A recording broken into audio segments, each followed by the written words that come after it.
All right, welcome to the deep dive. We're diving into some sources you guys provided, pulling out all the key knowledge and insights just for you. Yeah, today we're going into some pretty uncharted territory, I'd say. We are. For this session, you shared a YouTube transcript, and it details a hypnotherapy investigation focused on Elon Musk. Definitely a little different from our usual source material, leans heavily into the esoteric side of things. Yeah, and this transcript chronicles a session where there are these claims about decoding his etheric DNA and even exploring his pre-incarnation existence. Right. So, right off the bat, got to make sure we're all on the same page. Our mission here isn't to validate or debunk the methods used in this transcript, right? Exactly. We're not saying, hey, this is definitely true or this is absolutely not. We're just diving into what the source says. Right. We're going to unpack these, pretty extraordinary claims being made. We're going to look for themes, see what kind of insights this unique narrative offers. Yeah, think of it like we're trying to understand the story, what it might suggest about our anxieties, our beliefs, rather than trying to prove or disprove the factual accuracy of it. Right, we're analyzing the narrative landscape presented within this very unusual source. And what a landscape it is. Oh, yeah. We've got etheric DNA. Yeah. We've got mentions of government involvement. We've got transhumanism events before his current life, his relationship with AI, hidden agendas connected to space exploration, global control. A whole 9 yards. Yeah, the whole shebang. Yeah. Okay, so right off the bat, this session kicks off with this attempt to decode his etheric DNA. So what were some of the initial perceptions described in this transcript? So right away, the hypnotherapist starts talking about these black cartridges, and then this very strong and unusual sensory detail emerges. The smell of gunpowder. Gunpowder, that's a very specific smell. Right, very distinct, and it creates a rather dramatic, almost confrontational feeling right from the start. Definitely sets a tone. Like, this isn't your typical, let's explore someone's past lives kind of thing. No, not at all. So for you, the learner, a key takeaway here is this. The narrative positions Musk immediately in a context that's far from, the organic. It hints at something manufactured, potentially even weaponized. Okay, so we've got gunpowder, not exactly a comforting image. Yeah. And then it goes on talking about a fusion between IAs, I think we can assume means AI technology, and this idea of futuristic hybridizations. It sounds like they're describing beings that are almost a blend of human and technology, maybe even created in the future and influencing the present. What do you make of that? Yeah, you hit the nail on the head. These futuristic hybridizations, the fusion of AI with technology, it all aligns with the broader themes of transhumanism that come up later in the transcript. And this idea of them coming from the future and impacting the present, this reverse causality, it's a really, really interesting and complex element of the narrative. Makes you think about our anxieties around AI, where technology is leading us. Yeah, for sure. And these sensory details, they get even more intense. There's intense aroma of gunpowder, the perception of heavy metal alloys, lead, iron filings. They even mention the smell of soldering. It's all so inorganic. It is. This heavy emphasis on inorganic materials really suggests a being that's deeply, deeply intertwined with technology, with these metallic elements. And it reinforces those later descriptions of him as, transhuman or transhumanoid. Like you said, it's like the narrative is saying his essence is more machine than man. Okay, then things get even weirder. The transcript introduces these 4 encrypted and classified energy blocks. And these are supposedly linked to multiple governments, the U.S., India, a region that's likened to a divided Russia, and a region described as Mastani rather than Moroccan. What's the deal with these government links? Well, this is where the narrative starts to suggest that, maybe Musk isn't operating as this completely autonomous individual. Right, like he's not just calling all the shots on his own. Right. The suggestion here is that he's like a product, maybe even a currency in these temporal negotiations involving these huge global players.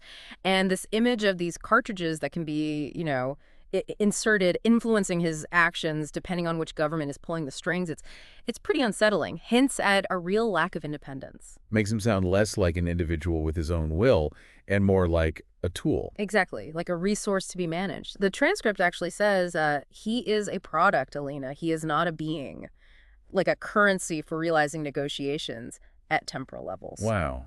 That's a pretty bold statement. It is. The source material really doesn't see him as a singular, self-determined essence, but rather as something manufactured and strategically utilized across different timelines by these powerful entities. So, tying back to what we were talking about before, this transhuman aspect.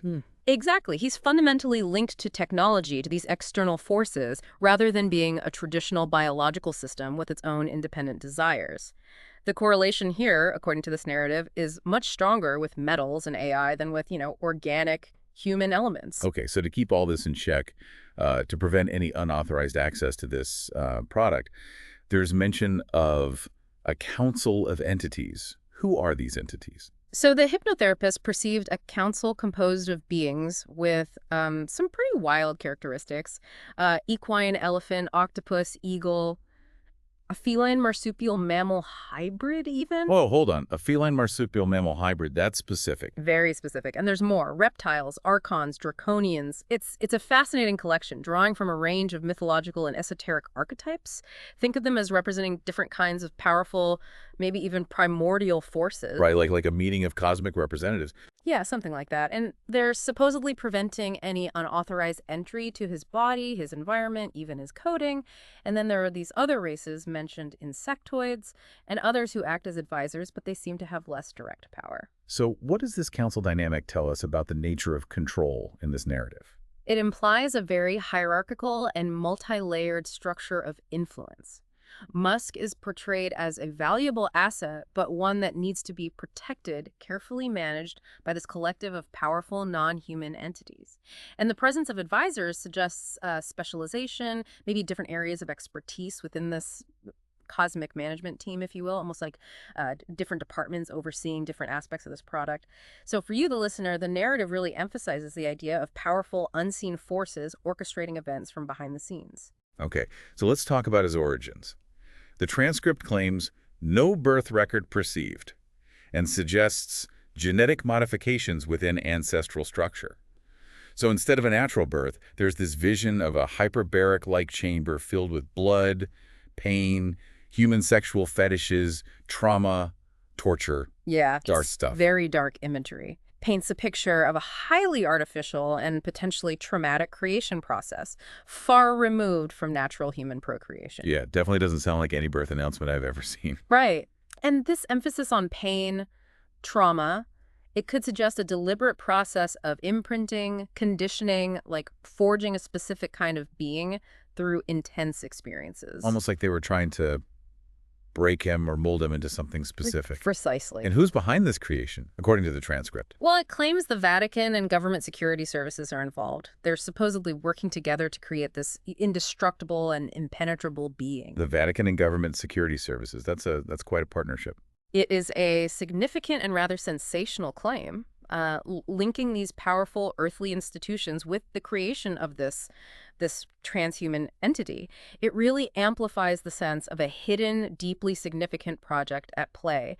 And the stated goal of producing something indestructible and impenetrable speaks to a desire for absolute control, resilience. So for you, the listener, this part of the narrative raises questions about the potential for powerful institutions to engage in clandestine activities aimed at creating beings with extraordinary capabilities. Yeah, like what's really going on behind closed doors. Exactly.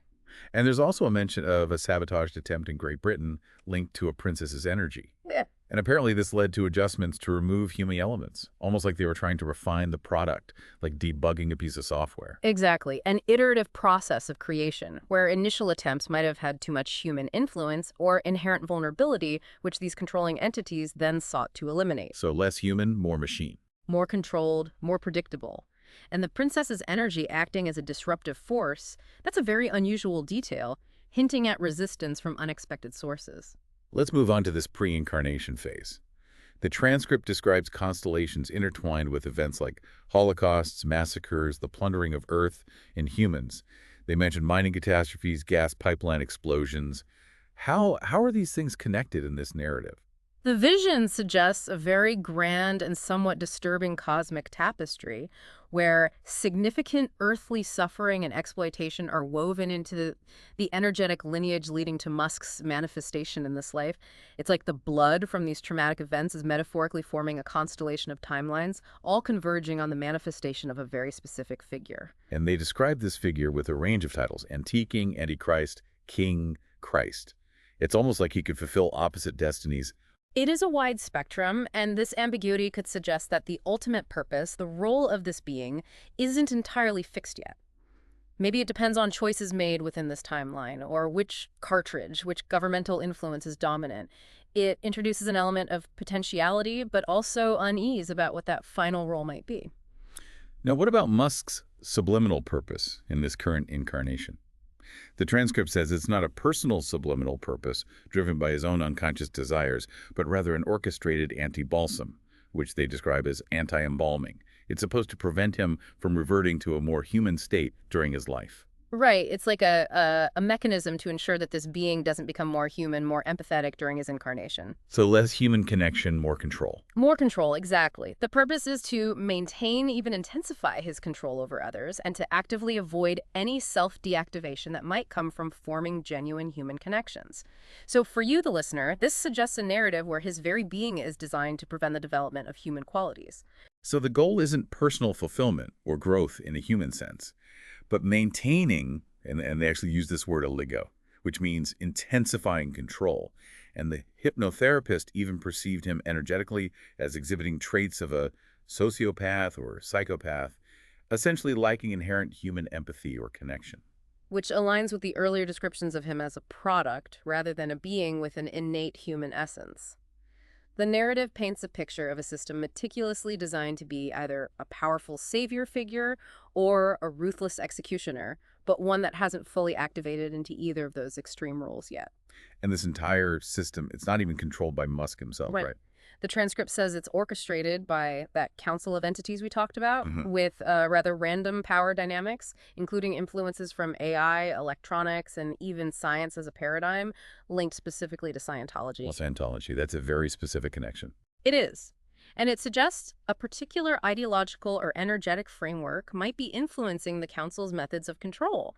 They're portrayed as having been in charge right from his perceived birth through various rituals and sacrifices. Their aim, positioning him as a messianic figure within a framework defined by numbers, statistics, and financial dominance, all within the Scientology-linked paradigm.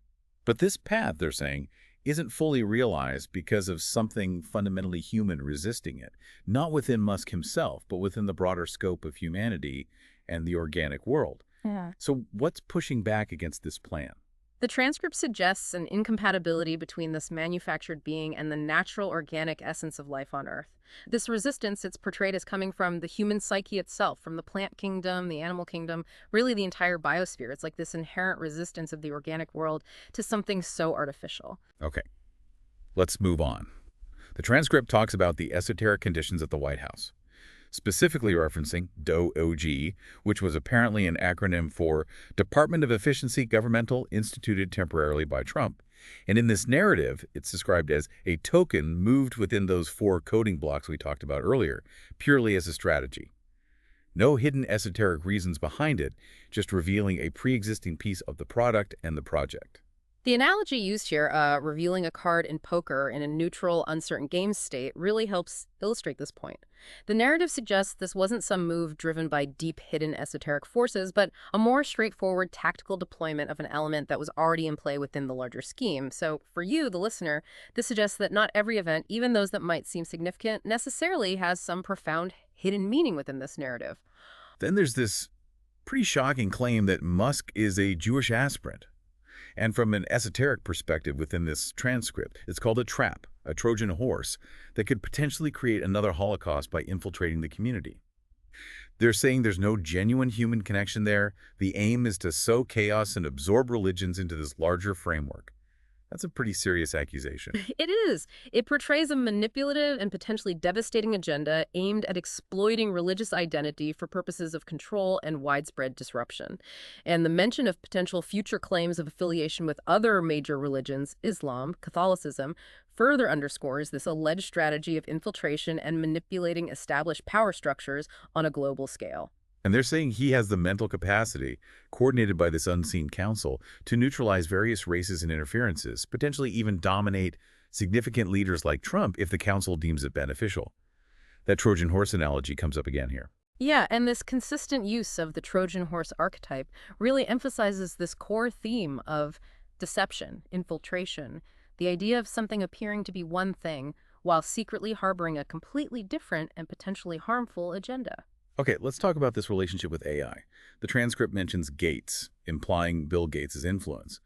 And they believe that the combination of Musk and this Gates influence will create a new era characterized by specific archetypal figures: the Justice and Martyr, the King Fallen, the Victim Cursed, and the Madman. It's a pretty bleak picture of the future. It certainly is. Within this narrative, technology, particularly AI, is portrayed as an almost parasitic infection that contaminates various spaces with energetic voids. It's described as causing a dissociation from the basic necessity of being alive, eroding human sentiment and connection, like a pervasive simulator gradually undermining humanity's sense of purpose.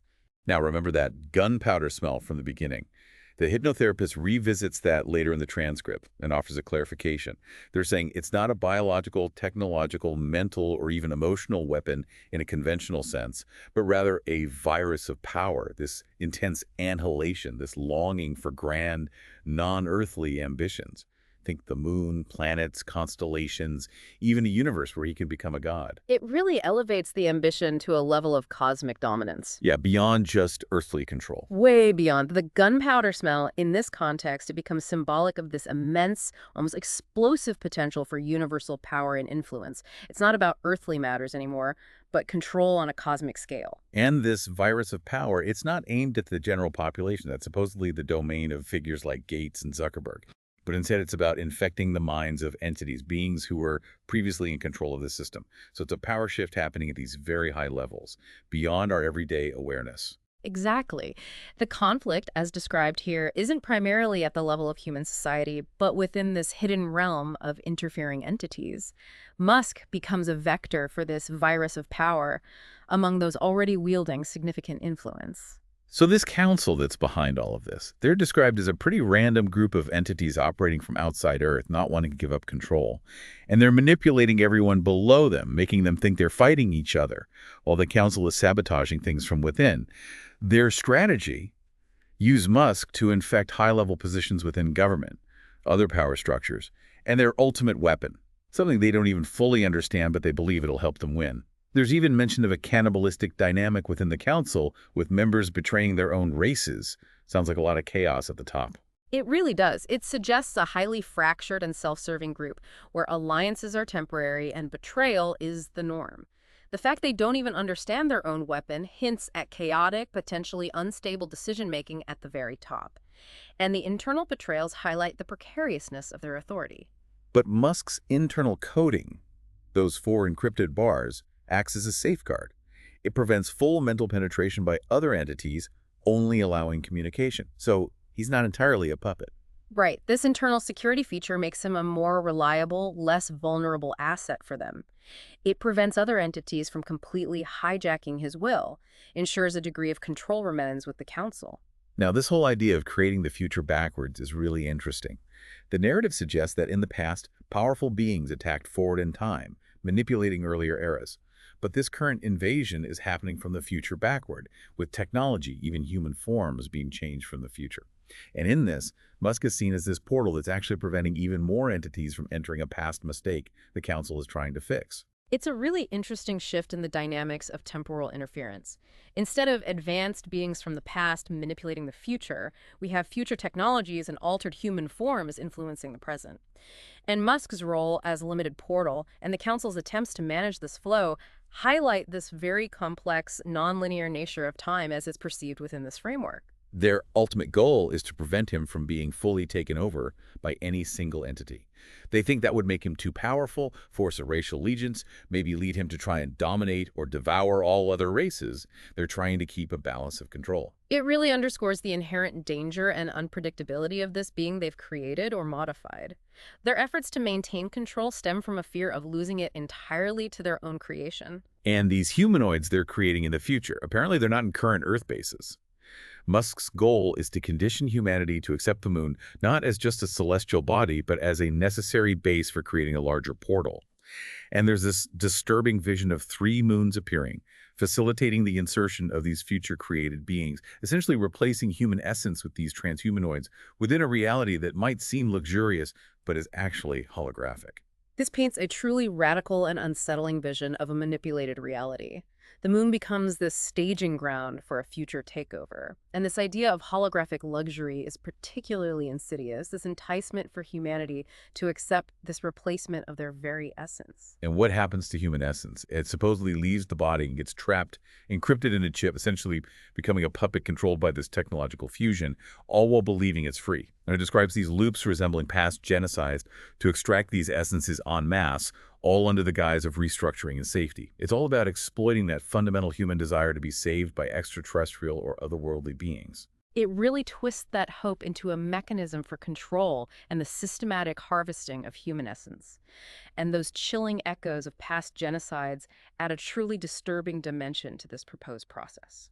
And apparently one of those 4 code plates is actively emitting information to trigger this savior belief in people who have corresponding barcodes in their DNA. And these barcodes, they're saying they're acquired through various means like negotiations at incarnation, through medication, or even trauma. And it's focused more on elite humans, hybrids in positions of power, rather than the general population.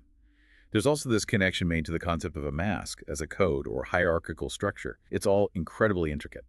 It suggests a highly targeted and sophisticated manipulation strategy, one that focuses on those who hold significant influence and might be susceptible to the allure of power or this promise of salvation. The mask as code reinforces the theme of hidden identities and underlying control structures. Okay, let's talk about these so-called time jumps and negotiations.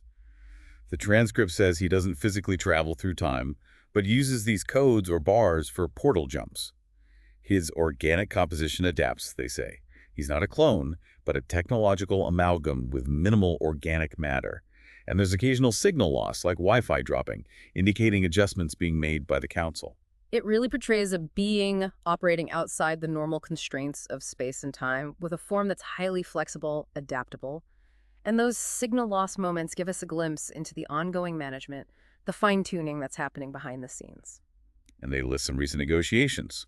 China, India, a hidden negotiation with Russia, Ukraine, Israel, Pakistan, the U.S., specifically the Casablanca, and ongoing discussions with various corporations. Each party believes they'll win, of course. But there was a failed negotiation with the Mexican businessman, Slim, described as a lizard tail strike. What do you make of all that? Well, the breadth of these alleged negotiations underscores the global scale of influence attributed to him in this narrative. The fact that so many powerful entities believe they can benefit from these interactions speaks volumes. And that failed negotiation with Slim, the lizard tail strike, it's an interesting image. Maybe a sudden defensive maneuver, a rejection based on instinct, or a deeper awareness. We also hear that the Council is prioritizing camouflage and secrecy because they're increasingly afraid of human discovery. And there's even a risk of his own race, presumably these non-human entities, discovering the deception and the plan to encapsulate humanity. Information leaks are apparently happening, being corroborated through hidden communications. Sounds like there's trouble brewing within the ranks. This internal conflict, the fear of exposure, introduce instability within these non-human entities. The risk of their own kind discovering their plans and these ongoing leaks suggest a potential unraveling of their control. And the relationship with AI is described as love-hate, almost codependent, with sparks of friction. The Council, despite relying on AI, dislikes it, sees it as a necessary evil. Right, it highlights the tension in relying on a force as powerful and unpredictable as AI.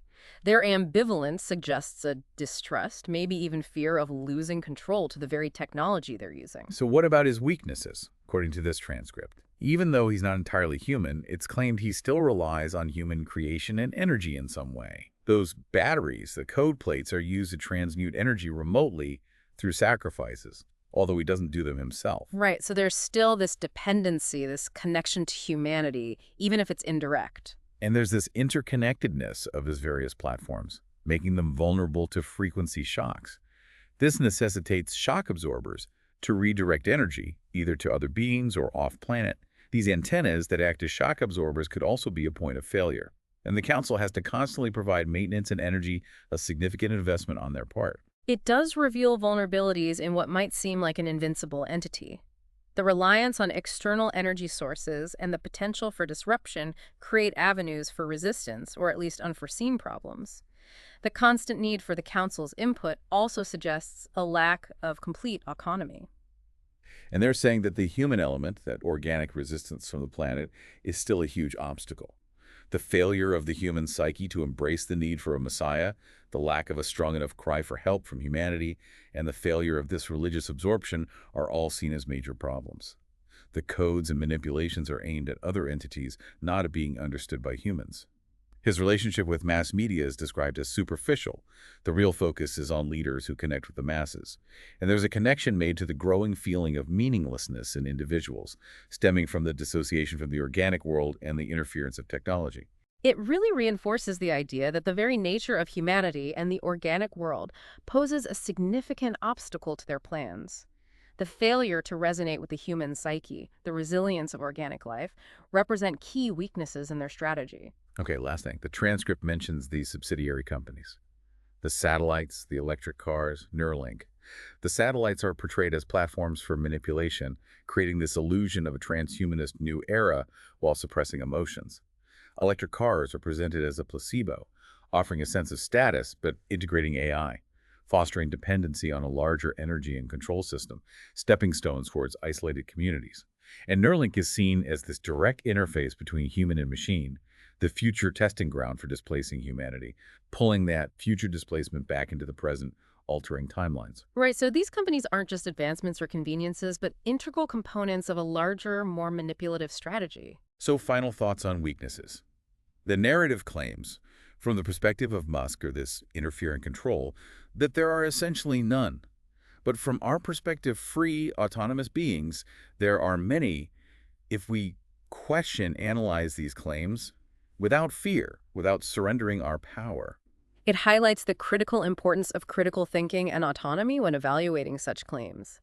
Their perceived lack of weaknesses might just be confidence, but vulnerabilities become apparent when viewed through a lens of freedom and inquiry. So this has been a really deep dive into some unusual material. We've unpacked some pretty wild and often unsettling claims surrounding Elon Musk. Just to reiterate, listener, our exploration was about understanding the narrative presented in this transcript, not endorsing or validating its factual accuracy. The themes that emerge, transhumanism, hidden control, esoteric influence, are definitely food for thought. And as you said, often pretty unsettling. It shows the value of looking at information from all sorts of sources, even those that seem far-fetched, to understand different perspectives, the stories being told, and maybe even the anxieties they tap into. Absolutely. There are often very real anxieties and desires within humanity that these narratives, regardless of their basis in reality, reflect back to us. So here's a final thought for you, the listener. Considering the anxieties around technological advancement, the desire for solutions, guidance, even saviors, what are the underlying human needs and vulnerabilities that these narratives, no matter how outlandish, might be tapping into, maybe even exploiting? It's worth thinking about the human element at the heart of these claims. It definitely gives us a lot to ponder about our relationship with technology, the nature of power, and the narratives that shape our understanding of the world. Absolutely. This deep dive is just a starting point for your own thinking. Thanks for joining us on this plunge into the unknown.